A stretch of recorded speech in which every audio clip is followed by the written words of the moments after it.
Bonjour à tous. Lors de la présentation du cycle liturgique de Noël qu'a connu Élisabeth de la Trinité durant sa vie, nous avions pu formuler cette synthèse. Par l'empereur Constantin, Noël se substitua en 330 à la fête du Dies Natalis Solis Invicti, instituée par l'empereur Aurélien le 25 décembre 274 comme culte nouveau imposé à l'Empire qui détrôna Jupiter, l'ensemble du panthéon romain et les autres divinités des pays conquis.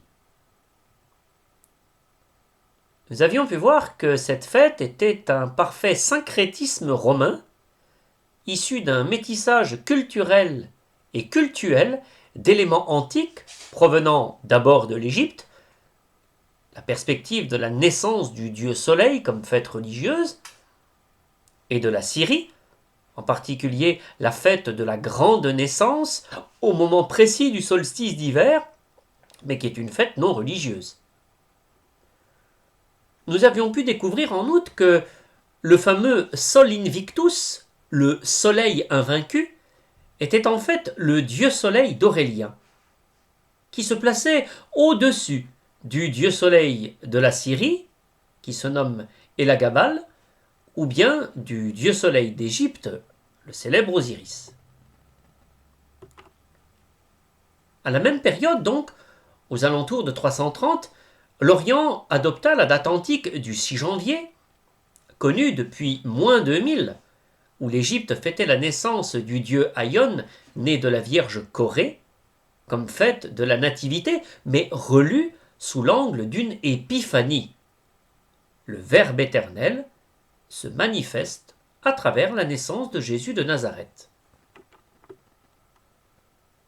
Mais cette étude historique nous a permis, avant tout, de mettre en lumière qu'à l'origine de ce cycle liturgique de Noël, qui s'élabora progressivement dans l'élan du Concile de Nicée en 325. Et surtout que son objectif principal était de réaffirmer la divinité de Jésus-Christ en tant que Verbe éternel du Père contre l'arianisme.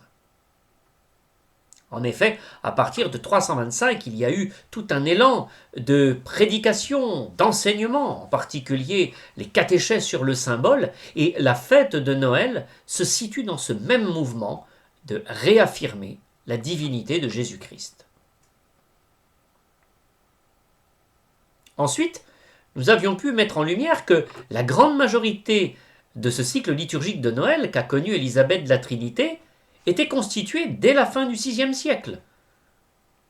Nous y retrouvons le temps de l'Avent avec les 4 semaines et la semaine préparatoire à Noël, les 4 messes de la Nativité, une forme d'octave avec la fête de Saint-Étienne le 26 décembre, de Saint-Jean l'Évangéliste le 27 décembre et des Saints Innocents le 28 décembre, le dimanche de l'Épiphanie, puisque le 6 janvier n'étant pas férié en France, cette fête est ramenée au dimanche qui suit, le 6 janvier. Il y a la fête du baptême du Seigneur, elle à date fixe, le 13 janvier, soit 7 jours après la fête de l'Épiphanie, le 6 janvier. Et enfin, la fête de la purification de la Vierge, ou présentation de Jésus au temple, pour clôturer le cycle de Noël, célébré le 2 février. Il y avait d'autres fêtes plus tardives, comme la circoncision, 8 jours après la naissance, où, selon les évangiles, on donne le nom à l'enfant et où a lieu ce rite de la circoncision. On constate que cette fête, elle apparaît au 8e, 9e siècle et qu'elle est célébrée le 1er janvier à la place de l'antique fête de la maternité divine de Marie, la plus ancienne fête mariale de l'histoire de la liturgie romaine. Et puis le lendemain, il y avait la fête du Saint-Nom de Jésus qui a été adjoint au cycle de Noël au XVIIe, XVIIIe siècle. On avait noté au passage que la fête de la Sainte Famille n'était absolument pas encore instituée, qu'elle était totalement inconnue. À l'époque où Élisabeth de la Trinité vivait, c'était uniquement une fête au Canada, puisque c'est là qu'elle a été créée, et il faudra attendre 1921 pour que l'Église universelle puisse connaître cette fête de la Sainte Famille. Enfin, on a pu voir que l'ensemble des dimanches entre l'Épiphanie et le 2 février, donc tous ces dimanches qui vont rythmer ce cycle de Noël, faisaient entendre les péricopes d'évangile qui étaient considérées comme des épiphanies, des manifestations du Verbe éternel, c'est-à-dire qui manifestaient la divinité de Jésus-Christ et surtout qui préparent la compréhension du mystère pascal. En voici le résumé. On entend les noces de Cana, on annonce l'Eucharistie, puis on découvre que Jésus guérit par sa parole, non seulement les Juifs mais les païens à travers le centurion. C'est l'annonce universelle de la rédemption.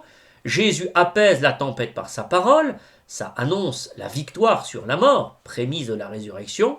Et enfin, on entend les 3 paraboles du royaume selon saint Matthieu, réparties sur 2 dimanches. D'abord le bon grain et l'ivraie, qui annonce que la parole de Jésus jugera le monde à la fin des temps. Puis les 2 autres paraboles sur le royaume, la graine de sénévé, le levain dans la pâte, image de cette parole de Dieu, de ce verbe qui féconde la terre. Enfin, il ne faut pas oublier donc qu'à l'époque où Élisabeth de la Trinité vivait, les crèches étaient montées durant tout le cycle de Noël, c'est-à-dire elles étaient montées le 24 décembre, on y installait, comme encore aujourd'hui cela se fait durant la messe de la nuit de Noël, le 24 durant la nuit, on y met l'enfant Jésus dans la crèche, et les crèches restaient jusqu'au 2 février, où l'on clôture le cycle. Dans cette vidéo, je vous propose de commenter le psaume 86, qui a été écrit par Élisabeth de la Trinité à l'occasion du Noël 1902. Et je voudrais surtout vous montrer comment ce poème, qui est sans doute un des plus aboutis du cycle des 7 poèmes pour la Nativité qu'écrivit Élisabeth de la Trinité, donc que ce poème synthétise le trépied fondamental qui coordonne le cycle liturgique de Noël, à savoir Noël, Épiphanie, baptême. À travers cette poésie, Élisabeth montre bien cette unité organique qui émane de la liturgie du cycle de Noël. Pour ce faire, je vais vous reprendre une lecture et je vais vous la scander de commentaires. Ce poème est assez complexe dans sa construction, puisqu'il est fait de 4 strophes. Mais chacune de ces strophes est assez complexe dans son organisation. Puisque déjà, vous avez en fait 2 quatrains formés de décasyllabes. À ces 2 quatrains décasyllabes, vous avez un autre quatrain de 6 syllabes, et on termine par un dernier vers seulement de 4 syllabes. Donc une structure assez complexe, 4, 4, 4, 1. 4 vers de 10 syllabes, 4 vers de 10 syllabes, 4 vers de 6 syllabes et un vers de 4 syllabes. Donc il y a un effet, si l'on veut, concentrique. Chaque strophe a un effet concentrique qui se termine par cette simple phrase « Il est à toi »,« Il est à toi » pour les 2 premières strophes, ou alors « Prépare-moi »,« Prépare-moi ». « Il est à toi », le « il » désigne bien évidemment le cœur du mystère de la Nativité, c'est-à-dire Jésus, c'est Jésus-Christ, « Il est à toi », donc un principe, si l'on veut, de communion. Et prépare-moi, donc cet impératif est adressé à Jésus-Christ lui aussi. Donc nous sommes vraiment face à un poème complexe par sa structure, mais qui est résolument christocentrique et christocentré. Commençons par la lecture commentée de la première strophe. Je vais simplement en fait vous l'égrener par quatrains, puisque l'on voit qu'il y a quand même 2 quatrains de 10 pieds, un quatrain de 6 pieds, donc en fait je vais vous faire les lectures commentées par les quatrains. Donc premier quatrain qui compose cette strophe. J'ai vu briller l'étoile lumineuse qui m'indiquait le berceau de mon roi. Et dans la nuit calme et mystérieuse, elle semblait s'orienter vers moi. Par ce premier quatrain, on peut se rendre compte que nous sommes résolument dans une réécriture presque théâtralisée du récit de la visite des mages selon l'Évangile, selon saint Matthieu. Ce qui fait que, vous voyez, nous avons un poème écrit pour le 25 décembre 1902, mais qui est déjà résolument tourné vers la fête de l'Épiphanie, donc qui sera célébrée en 1903, et le calendrier liturgique prévoira cette fête le 11 janvier 1903. Alors on pourrait se dire, mais pourquoi Élisabeth de la Trinité, en chantant pour la grande récréation du jour de Noël, donc ces poésies pour pouvoir vivre une récréation où l'on permet toujours de ne pas vivre dans la frivolité, mais on va dire un pieux entretien, pourquoi est-elle déjà tournée vers le mystère de l'Épiphanie? Ce qui, dans la compréhension du cycle liturgique de Noël, n'est pas une erreur, au contraire, car nous avons pu voir que dès l'origine, Noël et l'Épiphanie sont les deux poumons pour célébrer le mystère de la Nativité. La raison en est très existentielle, parce que c'est au matin du 25 décembre 1902 qu'Élisabeth de la Trinité reçut comme cadeau de la part de la communauté du Carmel, eh bien qu'elle est acceptée pour faire sa profession solennelle. Voilà le cadeau de ce jour de Noël pour elle. La communauté a voté, elle s'est exprimée, donc les prophètes se sont exprimés. Élisabeth pourra faire sa profession solennelle. Et on lui dit qu'elle fera sa profession solennelle le jour de l'Épiphanie, donc à savoir le 11 janvier 1903.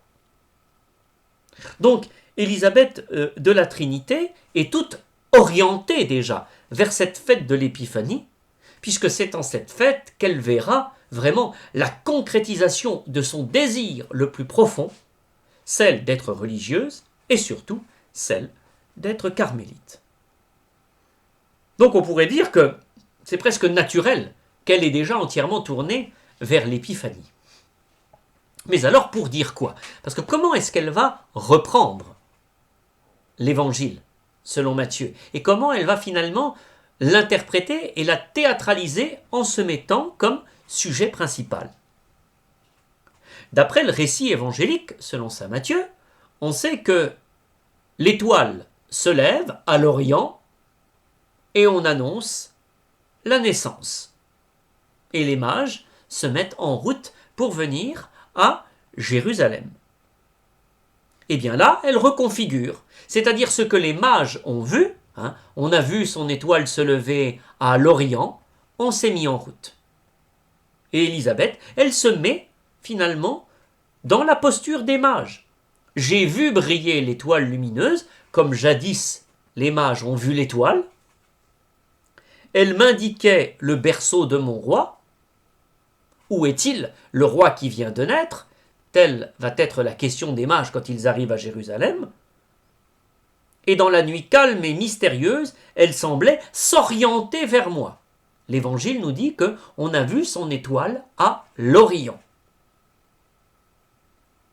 Donc finalement, Élisabeth va reconfigurer le récit de l'Épiphanie, mais pour en devenir à la fois le personnage des mages, mais en même temps, elle se rend compte qu'elle va devenir le lieu où va s'accomplir le mystère.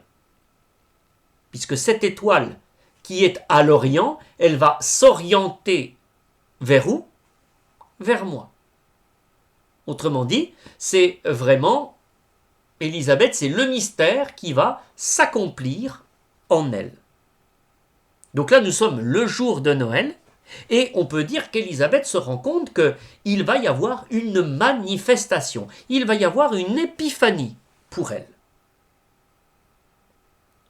Donc nous avons tous les éléments, l'étoile, qui indiquait le berceau, voilà, celui qui vient de naître. Dans la nuit calme et mystérieuse, nous gardons toujours l'idée, voyez, de cette lumière qui brille dans les ténèbres, pour reprendre cette magnifique prophétie du livre d'Isaïe, au chapitre 9, le verset 2, la lumière a resplendi dans les ténèbres. C'est justement ce que l'on entend le 24 durant la nuit. Finalement, tout est là, pour lui donner un contexte biblique. Ça, c'était pour le premier quatrain de cette première strophe. Nous sommes toujours dans la première strophe. Voici maintenant le deuxième quatrain de 10 syllabes. Puis j'entendis, pleine de charme, la voix de l'ange qui me dit « Recueille-toi, c'est en ton âme que le mystère est accompli. » Alors ici, nous avons deux mix, puisque nous sommes dans la nuit, une lumière apparaît et on entend une voix. Donc là, nous retournons dans l'évangile de Luc, où là, nous avons presque tous les éléments de l'apparition des anges aux bergers pour annoncer la naissance de Jésus. Nous retrouvons cette même configuration, ces bergers étaient dans la nuit, une lumière vient, une voix se fait entendre, voici qu'aujourd'hui vous est né un sauveur. Donc là nous sommes dans une réécriture, une reconfiguration du récit de l'annonce faite aux bergers. Mais par contre, Élisabeth se rend compte que ce mystère de Noël sera un mystère auditif. C'est-à-dire c'est un mystère à entendre. Puisqu'elle dit « J'entendis pleine de charme la voix de l'ange qui me dit ». Donc autrement dit, Élisabeth est fascinée par ce qui va se passer à l'oreille. Comme si finalement le mystère de Noël, nous sommes dans la nuit, il y a une lumière, certes, mais surtout il y a quelque chose à entendre. La lumière brille dans les ténèbres, mais cette lumière, qu'est-ce que c'est? C'est le Verbe, c'est la parole. J'entendis la voix de l'ange. La voix de l'ange, c'est bien sûr, c'est la voix de Dieu qui parle à travers son ange. Donc il y a l'expérience auditive du Verbe de Dieu. Et puis il y a cette idée de pleine de charme. Donc autrement dit, il y a beaucoup d'émotions, de sensibilité, d'affect.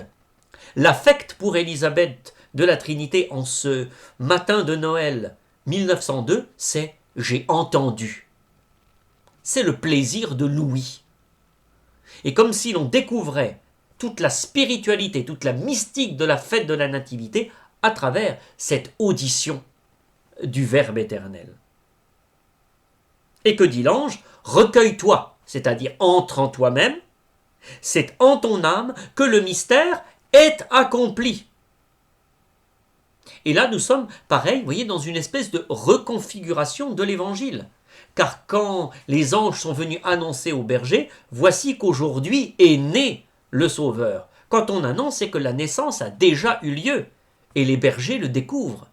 Et voilà qu'Élisabeth, on vient lui annoncer que, sans qu'elle s'en rende compte, en ton âme, ça y est, le mystère est accompli. Peut-être que tu ne l'as pas su, peut-être que tu ne l'as pas remarqué, mais ça y est, le mystère est accompli.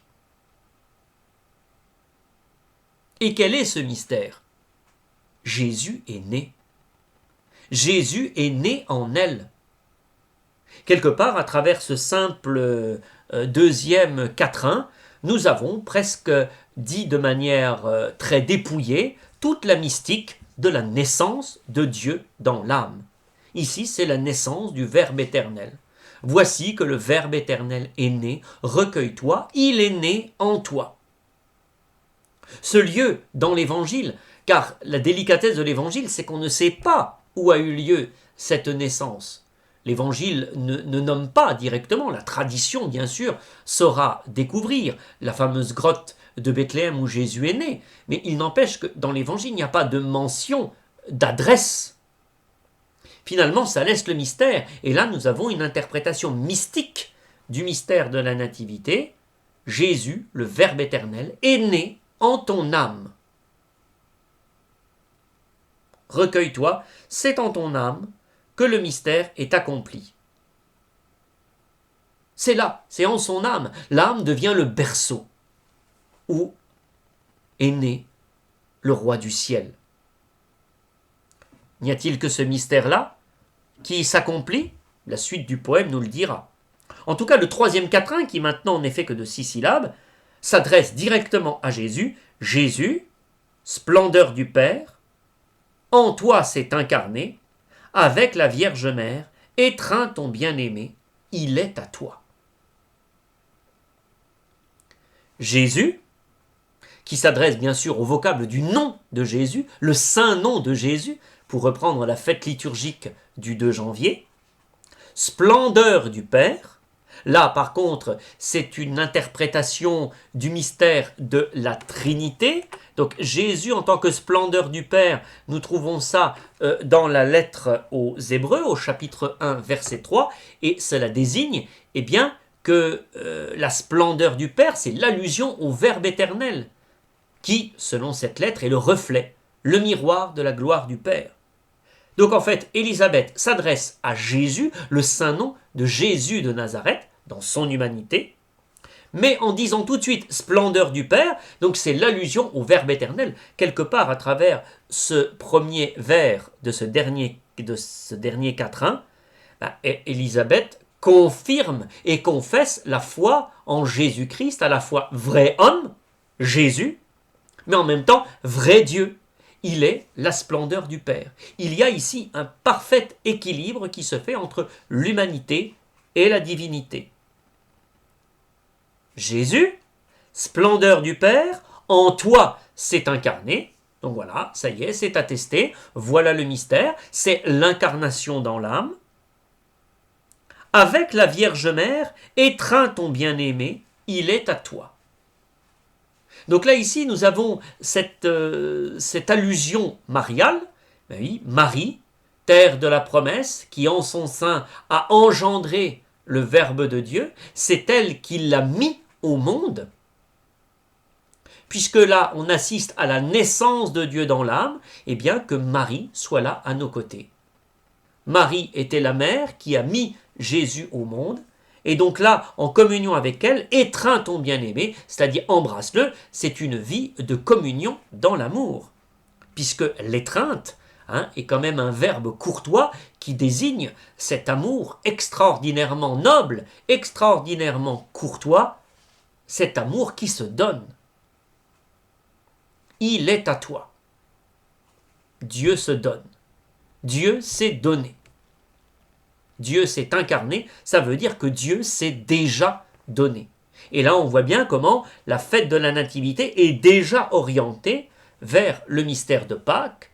Il est déjà donné, il est à toi, il s'est donné, comme il se donnera de manière la plus sublime et la plus haute, en offrant sa vie, lorsqu'il offrira son corps et son sang. Donc vous voyez, ça c'était la première strophe. Une strophe, vous voyez, qui reconfigure totalement le récit de la visite des mages selon Matthieu, qui reconfigure l'annonce de l'ange au berger. Voilà, et tout ça pour dire, c'est en toi que ça se passe. Ça parle de l'incarnation de Dieu dans l'âme. Maintenant, attardons-nous à la deuxième strophe. Donc là maintenant c'est Élisabeth qui parle. Ô messager de ce roi qui m'appelle, n'est-il pas vrai qu'il se nomme l'époux? Que lui offrir à cette aube nouvelle? Il m'apparaît si puissant et si doux. Alors à travers ce premier quatrain, nous avons d'une part une reconfiguration d'un autre récit qui est celui de l'Annonciation. Puisque l'on sait que quand l'ange est venu annoncer à Marie qu'elle allait enfanter le Sauveur, Marie posa la question. mais comment cela va-t-il se faire puisque je suis vierge? Et là, on a la même chose, puisque dans le 4.1, on a l'ange qui vient annoncer que le mystère est accompli, et donc Élisabeth va entrer en dialogue avec l'ange. Ô messager de ce roi qui m'appelle. Donc voilà, donc elle s'adresse directement à l'ange, elle entre en conversation. N'est-il pas vrai qu'il se nomme l'époux? Que lui offrir à cette aube nouvelle? Il m'apparaît si puissant et si doux. Mais n'oublions pas que ce matin-là, elle a appris qu'elle allait faire sa profession solennelle.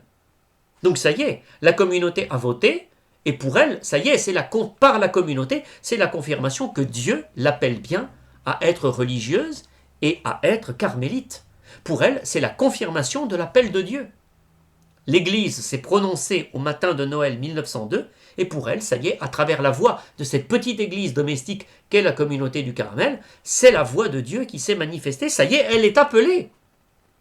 On pourrait presque dire que l'ange pourrait presque désigner la religieuse qui lui a annoncé qu'elle allait devenir elle-même une prophète solennelle. C'est l'annonce.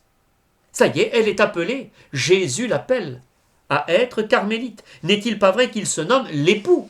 Et là, nous entrons dans toute la mystique du Carmel, puisque les carmélites vivront dans cette perspective d'être les épouses du Christ. Épouse, bien sûr, bien évidemment, au sens mystique et spirituel, c'est-à-dire en se donnant totalement à lui par les vœux de chasteté, de pauvreté et d'obéissance. Ça y est, il est l'époux. Donc là, Jésus, en cette fête de Noël, va prendre un visage particulier. Vous voyez, nous sommes dans une poésie de Noël, mais Élisabeth, ici, n'est pas du tout dans la perspective de l'enfant de la crèche. Pour elle, c'est déjà le Jésus qui l'appelle à venir. C'est déjà, finalement, l'époux eschatologique. Donc, quelque part, Élisabeth de la Trinité, même si elle fait mémoire du mystère de la nativité, mais cette nativité la place dans une perspective eschatologique. C'est l'époux qui va m'appeler aujourd'hui à devenir une carmélite, c'est-à-dire une prophète solennelle, à être carmélite pour me conduire beaucoup plus loin. Donc cet époux, c'est l'époux eschatologique. Et là, nous retrouvons finalement toute la compréhension romaine du temps de l'Avent, puisque quand on avait étudié le cycle de Noël, on avait pu voir que lorsque Rome va intégrer la préparation avant la fête de Noël, alors qu'en Gaule c'était une préparation très ascétique, très pénitentielle, Rome va placer la préparation comme une attente eschatologique. C'est le retour du Christ glorieux que l'on va surtout attendre. Et donc là, Élisabeth se situe dans cette perspective eschatologique. Mais alors, que lui offrir à cette aube nouvelle? Il m'apparaît si puissant et si doux. Que lui offrir? Comme Marie, comment cela va-t-il se faire puisque je suis vierge? Et là, cette espèce d'étonnement, mais que lui offrir à cette aube nouvelle? Maintenant, ça y est, il m'appelle, qu'est-ce que je vais lui offrir? Et elle se sent petite, elle se sent faible, elle se sent diminuée, elle se sent fragile. Il m'apparaît si puissant et si doux. Et pourtant, c'est le berceau du roi qu'elle a en elle. Alors il va y avoir dans cette deuxième strophe le quatrain suivant où c'est l'ange qui va lui répondre. Comme jadis à Marie, une fois qu'elle a posé la question, comment cela va-t-il se faire puisque je suis vierge? L'ange va répondre à Marie. Donc là, l'ange répond à Élisabeth. Ta mission sur cette terre, c'est de ne plus savoir qu'aimer. C'est pénétrer tout le mystère qu'il est venu te révéler. Attardons-nous sur ce dialogue, parce qu'alors là, il est tellement riche. Puisque qu'est-ce qu'elle dit? Elle reçoit son appel, à la professe. Qu'est-ce que je vais lui offrir? C'est-à-dire, qu'est-ce que je vais faire, moi, face à un tel appel? Et l'ange, qu'est-ce qu'il lui répond? Ben, ne fais rien. C'est pas toi qui vas être l'actrice première. Ta mission sur cette terre, c'est de ne plus savoir qu'aimer. Donc la seule chose qu'on te demande d'offrir, c'est ton amour. N'apprends plus que cela. Si tu veux offrir quelque chose, eh bien c'est ta capacité d'aimer. C'est la seule chose qu'on te demande, d'être l'amour. Ça fait presque ici écho à la célèbre mission de Thérèse de Lisieux, quand elle découvre dans le cœur de l'Église mammaire « Je serai l'amour ». Et là, on est presque dans la même veine, de cette veine thérésienne. Elle a sa vocation de carmélite, et au cœur de cette vocation de carmélite, ce sera quoi cette mission? Ne plus savoir faire qu'autre chose qu'aimer. Si tu as quelque chose à offrir à Dieu, c'est d'aimer ton prochain comme toi-même, et d'aimer bien sûr le Seigneur Dieu, de ne plus savoir qu'aimer. Mais c'est plus subtil, c'est de ne plus savoir qu'aimer, c'est pénétrer tout le mystère qu'il est venu te révéler. Autrement dit, Élisabeth va devoir apprendre à aimer. Et nous avons presque ici en germe ce qu'elle écrira dans sa lettre posthume, dans son testament spirituel à sa mère Germaine, qu'elle va égrener comme une litanie « Laisse-toi aimer plus que ceci ». Autrement dit, si tu as quelque chose à offrir, c'est même pas ta capacité d'aimer, c'est ton apprentissage à te laisser aimer et à te laisser enseigner dans l'amour.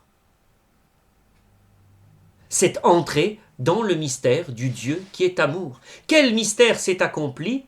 Dieu s'est incarné en toi. Jésus, splendeur du Père, en toi s'est incarné. Mais qu'est-ce qui s'incarne aussi? C'est l'amour au cœur même de Dieu. C'est l'amour de Dieu qui s'incarne en elle. Et l'ange lui demande de pénétrer le mystère de cet amour divin qui s'incarne en elle. Qu'elle se laisse enseigner par cet amour qui s'incarne en elle. Pour qu'en étant enseignée par cet amour qui s'est incarné en elle, qu'elle puisse alors ne faire qu'autre chose qu'aimer. Élisabeth, ici, à travers cette parole de l'ange, c'est d'être enseignable. Voilà ce qu'elle a à offrir. C'est sa capacité d'être enseignée. Ne sois pas tout de suite en action, ne sois pas tout de suite dans la démonstration. Laisse-toi enseigner, laisse-toi guider. C'est l'amour qui s'incarne en toi. Laisse-toi enseigner par cet amour en toi. Laisse l'amour de Dieu aimer en toi, laisse-le se révéler pour qu'à ton tour, tu ne puisses plus faire autre chose qu'aimer, c'est-à-dire c'est partager cet amour qui s'est incarné en toi. Et Élisabeth va terminer cette deuxième strophe par le même quatrain. Jésus, splendeur du Père, en toi s'est incarné, avec la Vierge Mère, étreins ton bien-aimé, il est à toi. Et finalement, vous voyez, cette incarnation du Verbe éternel, cette incarnation de Dieu dans l'âme, c'est l'incarnation de l'amour. Ici, Dieu est amour. Puisque Dieu s'incarne en elle, alors c'est l'amour qui s'incarne en elle. Et elle doit se faire tout enseignable pour apprendre tout de ce mystère d'amour pour après ne plus faire autre chose qu'aimer. Et on sait qu'à la fin de sa vie, dans la terrible souffrance de sa maladie, ce sera le témoignage de foi, d'espérance et surtout d'amour qu'elle laissera quand ses sœurs et les médecins se rendront compte de sa capacité d'aimer jusqu'aux moments les plus ultimes, malgré les souffrances terribles de la maladie. Maintenant, attardons-nous à la troisième strophe. Donc vous voyez, Élisabeth a reconfiguré le récit de la visite des mages, le récit de l'annonce faite au berger, elle a reconfiguré le dialogue dans le récit de l'Annonciation à la Vierge Marie. Donc vous voyez, là nous sommes quasiment dans une épiphanie, mais une épiphanie qui va finalement ramasser, qui va condenser le mystère de la naissance de Jésus.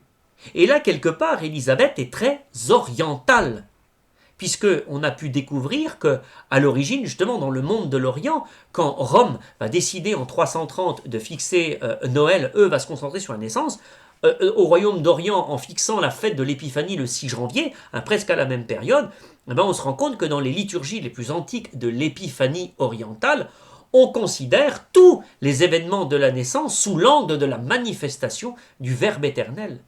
Et là, quelque part, Élisabeth manifeste les mystères bibliques qu'elle va reconfigurer. C'est l'Écriture qui va s'incarner, c'est l'Écriture qui va s'accomplir en elle, et tout va être pris comme une manifestation. La manifestation des mages, la manifestation au berger, la manifestation à la Vierge Marie, et là maintenant, on va voir donc la troisième strophe. Je la cite. Il est l'époux, et sa voix me convie. Son premier mot, pour moi, fut un Veni. L'astre brillant de son épiphanie, à l'horizon, se lève et resplendit. Alors, cette strophe, elle est très très intéressante, parce que, vous voyez, elle va reprendre de manière inversée la thématique de la première strophe. Puisque dans la première strophe, qu'est-ce qui s'est passé? Elle a vu l'étoile se lever, une étoile qui va s'orienter vers elle, puis elle entendit la voix de l'ange qui lui dit. Là maintenant c'est l'inverse, elle entend une voix, celle de l'époux, il dit un mot en particulier, et puis l'astre brillant se lève et resplendit. Donc là ici Élisabeth confirme bien, en tout cas son interprétation. Pour elle, la symbolique de la lumière à Noël désigne le Verbe éternel de Dieu. C'est la divinité de Jésus là qui se manifeste. C'est le Verbe éternel. Il est l'époux. Donc elle confesse, ce Jésus, c'est son époux. Il est l'époux. Et sa voix me convie. Son premier mot pour moi fut un Veni. Donc vous voyez, donc là aussi, je rappelle, le matin, elle a reçu l'annonce, la communauté a voté, tu pourras faire ta professe solennelle, tu es accueilli comme une vraie carmélite, tu seras plus considéré comme une novice, maintenant tu seras carmélite à partir de l'Épiphanie 1903, donc du 11 janvier 1903. Donc pour elle, ça y est, à travers la voix de sa petite église domestique du Carmel, ça y est, c'est l'époux. C'est l'époux qui lui dit « Viens, on t'appelle ». Donc Élisabeth se sent appelée. Pour elle, finalement, recevoir l'annonce de la profession solennelle en ce matin de Noël, c'est la manifestation, c'est son épiphanie. Le Verbe s'est fait chair et il l'appelle de manière précise, aujourd'hui, viens avec moi. Cela rejoint presque les premières annonces des disciples, puisque Jésus, quand il inaugure sa mission, une fois qu'il se manifeste, qu'est-ce qu'il va faire? Il va appeler ses premiers disciples. Voilà, donc on célèbre Noël, le Verbe s'est fait chair, il a demeuré parmi nous, et hop, elle va appeler. Le Verbe, il va appeler Élisabeth, à la suivre. Mais ce Veni est aussi tout le rappel de ce qu'elle a pu chanter, en particulier pendant les antiennes, les 7 Os de l'Avent, puisqu'on sait que dans la semaine préparatoire à Noël, le verbe Veni revient comme une litanie. Donc ce qui fait que ce qu'elle a attendu dans la liturgie, elle a attendu la manifestation du Verbe fait chair, et pour elle, la manifestation du Verbe fait chair, elle l'a attendu, et ça y est, elle l'a trouvé, c'est dans son appel. Là, il est clair qu'elle vit l'annonce de sa professe solennelle dans une dynamique complètement ecclésiale et en même temps complètement mystique et christologique. C'est le Christ qui parle par cette petite église domestique. Et cette parole, qu'est-ce que c'est? Le voilà, son astre brillant de son épiphanie. L'astre brillant, on sait que ça vient du livre d'Isaïe, au chapitre 14, verset 12. Mais c'est très intéressant parce que dans ce verset 12 d'Isaïe, on sait que l'astre brillant, il descend du ciel, il va quitter sa magnificence pour descendre au séjour des morts, pour après remonter au ciel et séjourner au-dessus des étoiles. Et cet astre brillant est considéré comme le fils de l'aurore. Eh bien, quand on voit ce dessin de l'astre brillant à travers l'image poétique du livre d'Isaïe, c'est quasiment le sens même de l'incarnation. Ce que chantera saint Paul, Jésus, le Fils de Dieu, n'a pas souhaité d'être traité à l'égal de Dieu, il s'est anéanti. Il a quitté sa magnificence de Fils de Dieu, il a pris chair de notre chair, il est mort sur la croix, il est descendu aux enfers, mais le troisième jour, il est ressuscité des morts et il est monté aux cieux. Quelque part, toute la synthèse de l'histoire, toute la synthèse du mystère du salut en Jésus-Christ se trouve résumée dans ce verset d'Isaïe. Donc en fait, l'astre brillant de son épiphanie, c'est quasiment l'annonce du mystère pascal. Donc là, en fait, Élisabeth comprend vraiment le sens de l'incarnation de Jésus comme la possibilité, vraiment, c'est le Christ total. C'est celui qui va prendre chair, mais en même temps, celui qui va s'offrir sur la croix, qui va mourir, qui va descendre aux enfers, et en ressuscitant, il emmènera tout avec lui dans la gloire de son Père. Mais l'astre brillant, c'est en même temps, c'est la parole, c'est le Verbe éternel qui parle. Là, voilà son épiphanie à elle. Et on voit bien que là, ça se situe lumière et parole. Il y a la lumière et il y a l'importance de la parole et de l'audition. Et c'est là que ça devient intéressant parce que puisqu'on renforce l'idée de la lumière et que cette lumière, c'est la parole qu'il faut écouter, mais là, ne sommes-nous pas dans la mystique du baptême? Car tous les récits du baptême, qu'est-ce que c'est si ce n'est la voix du Père qui dit « Celui-ci est mon Fils bien-aimé, écoutez-le. » Il est mon Verbe éternel. Il est lumière. Écoutez-le. Et quelque part, nous avons ici une compréhension indirecte, bien évidemment, ce n'est pas mentionné de manière directe, mais quelque part, on a quasiment une mystique du baptême, le baptême comme une somptueuse épiphanie. Et là, nous avons pu voir, c'est vrai, dans l'étude de la liturgie du cycle de Noël, combien l'importance de la fête du baptême considérée comme une épiphanie et qui a été intégrée aux fêtes de la nativité. Et là, nous sommes là.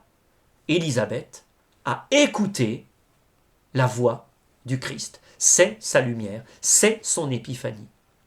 Le Christ s'est manifesté à elle et elle a reconnu sa voix à travers le petit billet, à travers le vote de sa communauté qui lui annonce qu'elle est maintenant agrégée à la vie de carmélite. L'astre brillant de son épiphanie à l'horizon se lève et resplendit. Voilà, pour elle, c'est une aurore nouvelle qui va s'ouvrir.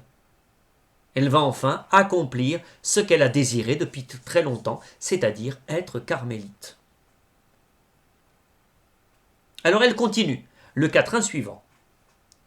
Ô mon Seigneur, donne à mon âme, donne-lui l'amour et la foi. Esprit Saint, augmente ma flamme pour m'unir à mon divin roi. Et là, Élisabeth, et quoi elle s'ouvre? Eh bien, elle s'ouvre à une prière trinitaire. Car ici, le Monseigneur désigne le Père. Ô Monseigneur, donne à mon âme, donne-lui l'amour et la foi. Le Père, comme source des vertus théologales de l'amour et de la foi. L'Esprit Saint augmente ma flamme pour m'unir à mon divin roi. Le Père, l'Esprit Saint et le Fils. Et ce qui est extraordinaire, vous voyez, c'est le Père dans sa capacité de se donner, le Fils qui, lui, va s'offrir, va permettre une union. Et voyez ce mouvement, le Père se donne, le Fils unit, et voyez cette espèce de circulation qui se met en place, et grâce à qui? Grâce à l'Esprit Saint. Ô Père, donne à mon âme, donne-lui l'amour et la foi, par l'Esprit Saint, mais en même temps que cet Esprit Saint m'unisse à mon divin roi, qui, lui, s'est offert à son Père. Donc là, on a une magnifique construction trinitaire. Donc on a la parole du Fils qui appelle, c'est une épiphanie, et dans cette épiphanie qui se manifeste, la Trinité entière. Eh bien, là, nous avons une reconfiguration du baptême. en tout cas des récits bibliques du baptême. Et elle va terminer par ce même quatrain, Jésus, splendeur de Père. Ah, elle va changer. Jésus, regarde-moi. C'est en toi que j'espère, et pour aller à toi, prépare-moi. Vous voyez, elle a demandé au Père deux vertus, celle de l'amour et de la foi. Mais elle va demander l'espérance au Fils.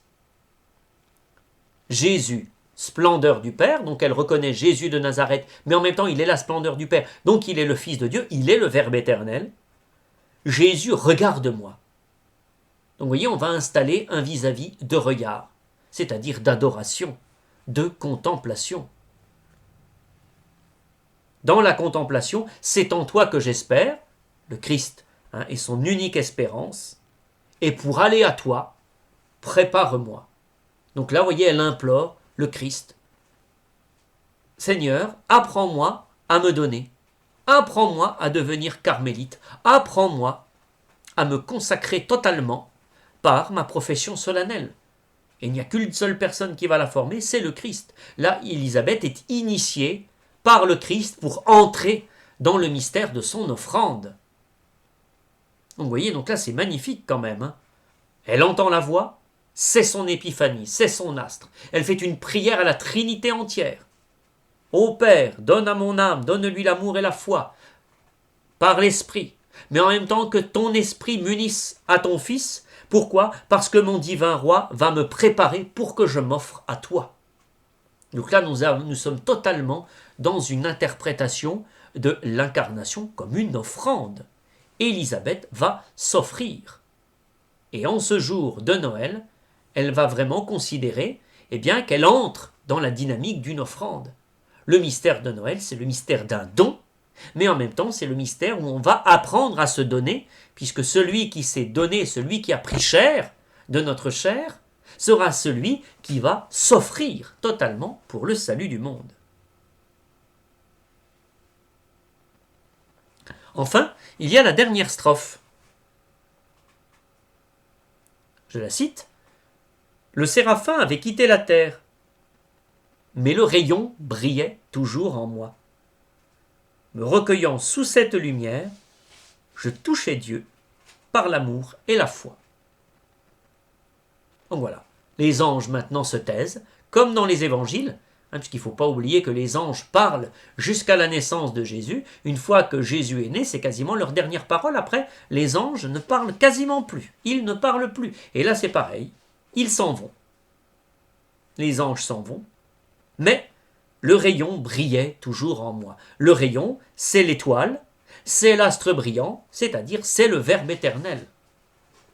Donc voilà, le Verbe éternel brille toujours en moi, me recueillant sous cette lumière. Donc là, on sait que la lumière, ça désigne justement la parole, le Verbe. Donc elle va se recueillir sous cette parole. Elle se place sous l'autorité du Verbe éternel. Le Verbe vient en elle, donc elle va encore descendre plus profond, au plus profond d'elle-même, en fait toujours pour se placer, même à l'intérieur d'elle-même, sous l'autorité de la parole. Et en se recueillant sous la parole, elle touche Dieu par l'amour et la foi. Donc là, on voit bien le Verbe éternel comme celui qui va révéler l'amour et celui qui va faire augmenter la foi.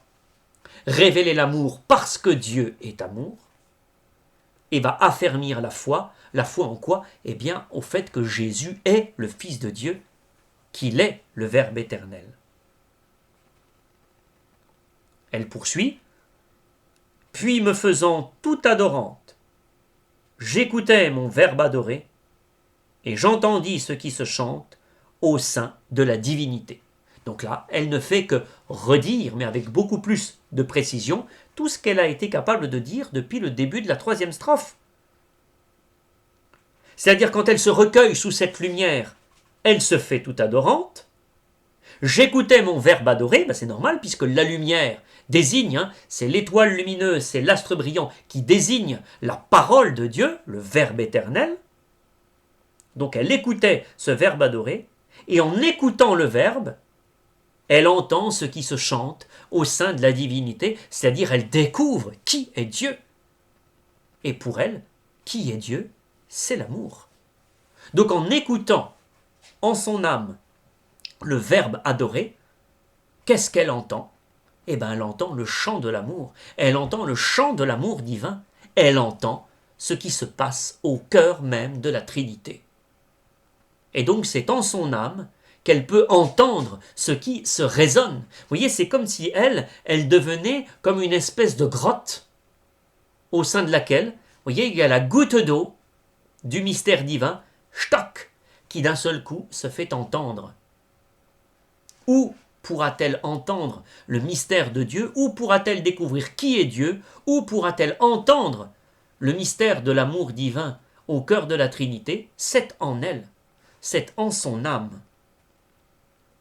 Et j'entendis ce qui se chante au sein de la divinité. Donc là, nous sommes vraiment dans ce mystère pour réaffermir, Noël est là en tout cas pour elle, pour réaffermir sa foi en la divinité, et en particulier la divinité de Jésus, le Verbe éternel du Père. Et elle termine, toujours par le même quatrain, Jésus, splendeur du Père, Jésus, humain, splendeur du Père, désignation du Verbe éternel, vrai Dieu, vrai homme, Jésus, regarde-moi. Donc vous voyez ce vis-à-vis, cette adoration, cette contemplation, c'est en toi que j'espère. Voilà, je ne peux pas compter sur mes propres forces, je m'en remets entièrement à toi. Oh, pour aller à toi, prépare-moi. Donc entre guillemets, apprends-moi à m'offrir, apprends-moi à me donner. Puisque si j'ai accueilli le mystère du Verbe éternel en mon âme, si en écoutant le Verbe éternel, en me plaçant sous cette lumière, je peux entendre ce qui se passe au cœur de la divinité, si je peux comprendre et entendre le mystère de l'amour, alors ce sera une véritable préparation. C'est là que je pourrai apprendre à aimer, pour à mon tour aimer en me donnant à travers la consécration de sa profession solennelle. Donc voilà un magnifique poème, ce poème 86, qu'il faut peut-être relire, reméditer. Mais voyez, il y a tous les éléments de la fête de la Nativité, sont associés l'épiphanie, sont associés le baptême, tous sont imbriqués. Et là, on a sans doute, c'est pour cela que ce poème peut être considéré parmi les 7 poèmes qui a été donné à Élisabeth de la Trinité d'écrire, c'est sans doute le poème le plus abouti. Mais on voit combien les harmoniques du cycle liturgique de Noël trouvent ici un écho extraordinaire. Elle reconfigure les écrits bibliques sous la perspective de l'épiphanie, une épiphanie qui va se révéler par ce petit cadeau de sa communauté. En fait, c'est à travers ce petit billet qu'elle a reçu lui annonçant qu'elle allait devenir une prophète solennelle. Voilà, pour elle, c'est ça. Ça, c'est le Verbe qui a parlé. Ça, c'est son épiphanie. Voilà son Noël. Le Verbe fait chair s'est manifesté à elle. Et maintenant, eh bien, elle va se faire toute adorante, elle va se placer sous son autorité, elle va l'écouter, ce Verbe éternel, pour pouvoir entrer dans le mystère de la Trinité, et en particulier entendre ce qui se passe au cœur même de la Trinité, c'est-à-dire le mystère de l'amour. Elle va se faire tout enseignable pour apprendre tout de ce mystère, pour au bout du compte, ne plus faire qu'une seule chose, celle d'aimer, comme lui nous a aimés.